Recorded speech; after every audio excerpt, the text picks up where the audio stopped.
All right, so picture this. I was stuck. Corporate drone. My days were a rinse and repeat of spreadsheets and the same sad sandwich from the cafeteria. My life felt like a grayscale movie with no plot. I genuinely thought my biggest adventure would be finding a new coffee blend. Then, there was the incident. I was rushing, head buried in my phone, navigating the morning rush at the local coffee shop.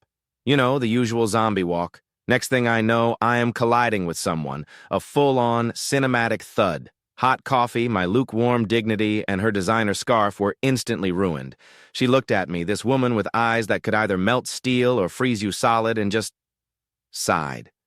Not angry, just utterly defeated. "Seriously?"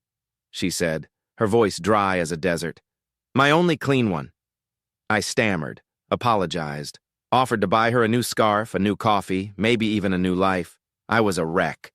She just shook her head, gave me this exasperated glance, and walked off, leaving me standing there smelling like a mocha disaster.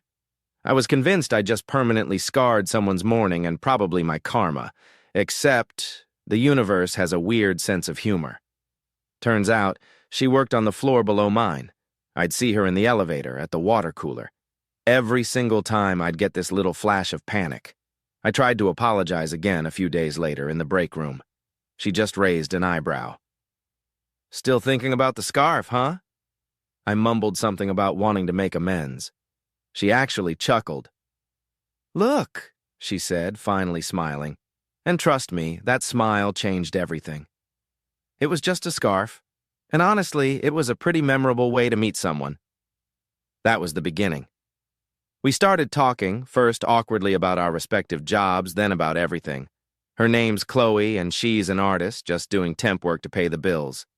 She saw past my spreadsheet-induced haze, past the coffee spill. She saw me, and somehow her chaos made my structured, boring life feel vibrant, like someone finally cranked up the color. It wasn't about redeeming a scarf, it was about her redeeming my entire existence. And yeah, it's still messy, but I wouldn't trade it for all the clean scarves in the world.